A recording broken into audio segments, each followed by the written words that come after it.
Hello guys. What's up guys? How's everybody doing?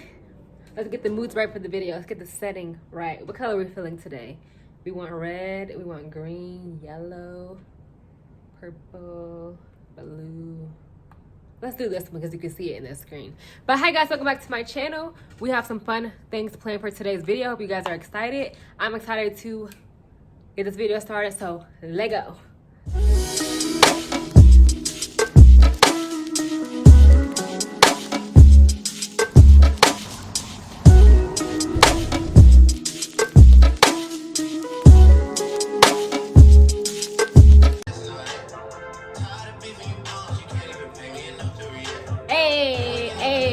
Okay, enough of that. Let's turn you off, Drake. We'll see you later. Hi guys, welcome back to my channel. It is Toya of Toya+Curls. I'm glad to have you guys back. In today's video, we're going to be talking about my BMT experience. A couple of you guys have asked me about my experience, and I was like, I don't know if I want to talk about that because one, it's been kind of a long time ago, and then I feel like I didn't remember really. But then I had to sit down and think about, like, there was a lot of funny things that happened to me in BMT, and a lot of things that I actually remember. Like, I had to think about it. I had to just sit down and think about it. But I wanted to do a video detailing my BMT experience, some funny moments that I had. Your girl got yelled at a lot in BMT because she was a laugher. She giggled when the time was not correct, okay? So if you guys are interested in seeing that video, stay tuned. But first, I want you guys to make sure you are subscribed to your girl's channel. Be a part of the family. Make sure you hit that notification bell to be notified when I post more videos, okay? Also, comment down below what you think about today's video and what other videos you want to see from me in the near future. What else I got to say? How y'all doing? How y'all feeling? What's up? Let's chat. Let's chat in the comments, but here we go with the video. Okay, so this video is actually going to bring me down memory lane because this is a good, fun time. Well, it was... I wouldn't say fun, but it was a pivotal moment in my life going to BMT, and thank you to the guys who requested this video. First, before we talk about my experience at BMT, I just want to tell you guys some of the job titles, or like little, not even job titles, but like the little roles you have in BMT, like the different positions that you're assigned, or maybe you don't get assigned anything. They give you like little jobs in BMT that you have to do. Like for your MTI, your military training instructor, the one who yells at you with the hat, he gives his new flights, like everyone a job or something like that. So some of the jobs were latrine queen. Y'all know what a latrine queen is. If you know what a latrine queen is, comment down below. But the latrine queen was one of the jobs. It was like the person that was the head of the latrine, which is the bathroom. And you were like the overseer and make sure that shit was clean, pretty much. And if it wasn't clean, MTI was going to be on your Stop cursing. Or on you, pretty much. You're going to be held responsible if the latrine was not clean. So that was one job for someone, or out of all the girls or guys or whatever flight you're in, responsibilities or whatever. Another job was the chow runner. That was one of the scariest jobs. I thought, I'm glad I didn't get that job. They assigned it to one of the quietest girl, like a mouse girl on my flight. So basically you have to go downstairs, go into the chow, like the cafeteria, and you have to report your flight in that we're ready for chow. So I think it was something like, sir, ma'am, trainee blank and blank reports order, flight 424. I was 424. I was the night. It's ready for chow. And then I guess they have to get ready for your flight to get ready for chow, and then you go back upstairs and you let everyone know we're ready for chow, blah blah blah. But it was very scary for the chow runner because they were scared, and then you get yelled at by the MTI. You mess up your line, you get yelled at. So and it was I'm pretty sure it was nervous for the girl because she was like naturally quiet and like a mouse. I think her nickname for her was actually a mouse. She was real cute but quiet, and like they were clearly picking on her because they gave her that role of everyone in the group. The next one is the dorm chief. This is like the person who is the head of the whole flight. So like I was a female flight, obviously, flight 424. So I remember we had our dorm chief was one of the oldest females out of the bunch. I think she's like 40 something, actually 30 something. Her name is Smith. I think I don't know if she's still in today, but shout out to her. She was our dorm chief. She was really cool. She's like a mom. I don't even want to say a mom because but she was a really cool friend who was like older than all of us. So she was assigned the dorm chief role. Her role was pretty much to make sure the flight was good. If you had any questions, like get that to the MTI, stuff like that. Chow runner, dorm chief, day room monitor, pretty much same as the latrine queen. You're responsible for the day room, which was a lot of our time was held in the day room. We had like meetings. We had to sit down and talk to the MTI. We all sat in the day room. That had to be spotless. So if you were the day room monitor, you had to make sure that was clean, basically. ECC monitor. This is a funny one because I assume the duty of that one sometimes. ECC monitors, basically, I remember they were the one who, because when we sleep in our dorm rooms or whatever, they were the ones who let people in, like the MTIs and stuff. So the doors was locked. So when MTI wants to come to our specific room or bay, they had to validate themselves with the ECC monitor to get into our room, because you couldn't get in. Like, anyone cannot walk into our room. So whoever's on duty that night, I remember this was a position that was held throughout the whole day. Actually, I think until the nighttime. I don't remember exactly. But basically, MTI would be banging on the door like, let me in, you better hurry up, and the ECC monitor would be like, validating, authenticating one cat car, staff sergeant, so-and-so, whoever the person banging on the door is. And then you have to authenticate it on an EAL. But it was a nerve-wracking job because the person, MTI, was yelling at you. Like, it was not funny to me then, but it is freaking hilarious to me right now that I used to be so, like, pressured and pressed by these MTIs. But the purpose of the MTIs were to scare us, of course, and I was scared during BMT, but like I said, when I'm looking back on it, I'm like cracking up because it was funny. And some of the other jobs are like a shoe liner, which is like crazy, like you make sure the shoes are flush with the bed, type of thing like that. I know there's other jobs, but those were some that I remembered. So if you're any of those job titles, you know a little bit about it and what you're going to be doing. Oh, and element leaders too, pretty much. When you're in formation, they were the ones who sit in front of the elements. There's 4 elements. They were the ones who were assumed the position in the front of each element. I don't remember exactly what their role was besides being in the front of the line. I don't know I don't remember. If you guys remember, let me know down below. If you've already been through BMT, let me know how your BMT experience was. I feel like today is a little bit more lenient. You guys have more phone calls. Like, I don't remember having any phone calls during BMT at all. I had one phone call. That's it. And I think that was like probably halfway through BMT. Actually, no, it was probably like right when we were about to graduate BMT. So no phones the entire time. We were communicating through letters, only letters. And I was a crybaby too, because when I did get on the phone, I was like, oh, and we got a phone call right when we got to BMT to tell our parents or friends we ain't gonna have no phone no more. So I was like crying on the phone, like sobbing, like, oh, I'm so scared, like blah blah blah. Child, it's funny now. But yeah, those are the job titles you can assume or have if you going to BMT. Let me know if there's any additional jobs if you recently been through BMT, and tell us all about those in the comments below. Okay, so one of my first memorable moments that is funny to me now, but was not funny to me during the time, was when I first got off my bus to BMT. I was yelled at. I just remember it was dark. I arrived at nighttime, me and a few others off the bus. Immediately off the bus, we were yelled at by, I don't want to say her name because I know she's still in. Actually, and she's at my base now. She's a master sergeant right now, but she was a small, petite, black lady who was very scary to me. She was like short. She was smaller. I'm small, but she was shorter than me. But when she yelled, you gonna straighten up, and your hairs on your neck is gonna stand up, because she meant business and she was not playing around with you. So she was yelling at me off the bus, hurry up, hurry up, hurry up.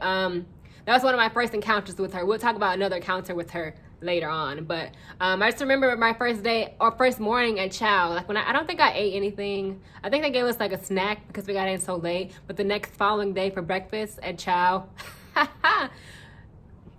we were literally scared. Stop cursing. And imagine being rushed to eat and being scared. I was rushed along with my other people on my flight, and that was our first day at Chow, so it was very scary for us.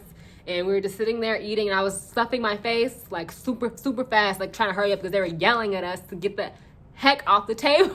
I swear we only had 2 minutes to eat. And honey, I was not trying to get yelled at. So I hurry up and like went to the the dish, like to get my tray, and I threw up on this girl in front of me. Like, I vomited on this girl in front of me. I literally have the picture in my head right now. Like, I had got up with my tray, and the girl was in front of me. We're like rushing to get the sink, the dishwasher people, give them our trays. And then this girl was like, she wasn't going fast enough. I was trying to hurry to get the heck out of there. I was scared. This is so funny to me. And I threw up on her. I like vomited. I didn't intentionally throw up on her, but she was in my vicinity of throwing up. And I remember I threw up on her and then on my tray, and I was just like, and I immediately got yelled at. I got yelled at, and I was just sitting there with throw up all over the place. And they told me to get the heck out of there, and I basically went to the dorm to freshen up or clean up myself. But that was my first experience and my memory in BMT, and pretty much that set the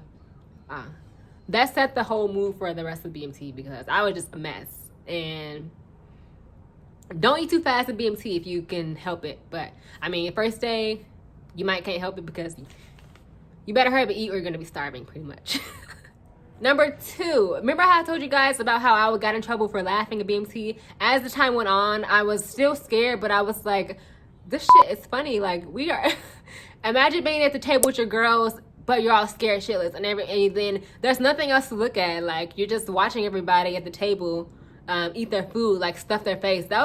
Sometimes that was so funny to me. That used to be hilarious. That used to be so funny to me. I'm sorry. Like, everyone's stuffing their face, like, and then everyone's looking like this, just like stuff in their face. Imagine how funny that is. But it was funny to me for some reason at several times at the table. I would not laugh at every time we had dinner or chow or lunch or whatever, but most of the times I did, because all you could hear is like literally you can hear trays getting slammed to the thing, trying to hurry up and eat. People are moving fast around you, and then everyone at the table is just not saying anything. We're just looking at each other, and then you hear MTIs yelling in the background. These MTIs be getting slick too. They used to be getting slick, saying some slick, funny AF stuff. Like, I know y'all you thought that was funny, because I don't know how you're not laughing, because they used to crack me up. They used to be saying some slick stuff. Like, I'm cracking up laughing at it now. But I feel like they used to be trying to make us laugh, and sometimes they won with me, because...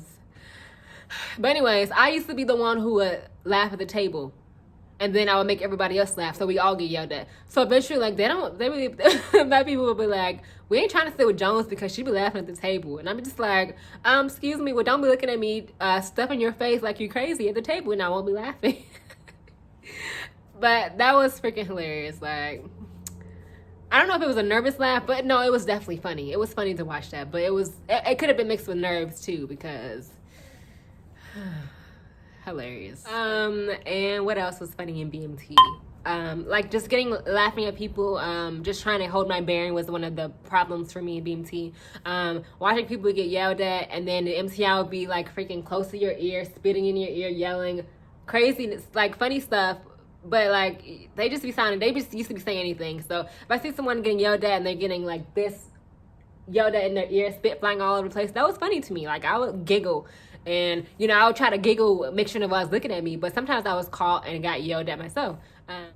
Okay guys, if you're planning to go to BMT very soon, here are some tips and tricks I would keep in mind prior to going to BMT. Get everything that's on your packing list. I'm gonna include maybe a picture here of a packing list items. I don't remember exactly what the items are, but I'm sure you would get a packing list prior to your arrival to get things that you would need. But keep in mind, if you don't get everything that you have on your packing list, you will have the opportunity to buy more things here when you get to San Antonio, Lackland, to get more things from like the BX or anything like that. To my ladies, one thing that I wish that I did in BMT, I wish I would have got me some braids, because doing my hair every day was quite the hassle. My hair is natural, and my hair would be slick at the beginning of the day, but at the end of the day, I look like homely boo-boo the food, because I used to be looking crazy every time. I used to be looking crazy by the end of the day, because like I said, I was there for the hot months, and my hair used to sweat out. The gel, the gel was not doing it for me. My hair would sweat out. So braids would have been nice to have. I would get some knotless braids, maybe some medium ones, because they will be able to fit in the bun. I've tried it many times before. You can get knotless braids, but make sure that bun in bulk is not exceeding 3.5 inches. Be ready to work out a lot, because prior to the military, I was not very heavy in working out. I was very inconsistent. But when you're in BMT, you're going to be very consistent working out. You're going to be working out super early in the morning. That's going to be the first thing you guys do. I remember waking up at around 4 or 5 in the morning to start doing stuff. I think we went to work out first, then chow, if I'm correct, or if it's opposite. But one of the first things you're going to be doing is chow and eating. So you're going to be in a heavy schedule. I think we worked out 5 days a week, if I'm sure. So that's a lot for someone who hasn't worked out at all. You will get fit. Trust me. A lot of people actually get fit during BMT and go to tech school and kind of get lackadaisical and try to pretty much lose whatever they lost in BMT. Don't be that person. You also be saving a lot of money. Obviously, you're going to be making money in BMT because you got to get paid. You're going to be getting paid. I forgot how much I had by the end of BMT, but I had a good amount, a good lump sum. You will have opportunities to spend money, some of your money, like I said, during like the shop at runs. If you like need more things from BMT, like maybe more like shampoo, body wash, toothpaste, etc. But those things are like very minimal things. It's not like you're going to be able to buy shoes and clothes and all that. So you're saving most of your money, which is nice for some people who cannot save. You're going to have an early wake-up schedule. You're going to be on a very disciplined schedule. So be ready to be disciplined, be ready to be yelled at, and be ready to listen. It's going to be your key factors for surviving BMT. Be open to change. Be ready to learn. And if you're going to be a cop, be ready to stay in Texas a little bit longer, because after BMT, you're going to get in that big bus. You're going to head right down the street. You're going to get ready for tech school right down the street at jailhouse. I'm sorry, or firehouse or jailhouse. You'll be in tech school for 13 weeks or however long it is now. So you would not be leaving Texas, but if you have any other jobs that doesn't require you to stay in Lackland, you will go wherever else you have to go. So yes, I think I've said everything I wanted to say in this video today. I hope you guys learned some things. Hope that I provided some enlightenment to BMT. If you recently went through BMT, let me know your experiences down below. And if you have any other tips and tricks you want to tell anyone else, leave those down below. Also, I have a giveaway going on right now. So if you're trying to go to BMT, or I'm sorry, if you're going to go to BMT soon and you want a little extra coin for some items on your BMT packing list, or if you're going to buy whatever the heck you want, head over to my giveaway that I have my last video going on. I will actually link it in the cards above. My light just died. Just make sure you enter that giveaway for a chance to win. That is going to be closing out September 1, and I'll pick the winner that same day. So hope you guys enjoyed today's video. Toya+Curls is out.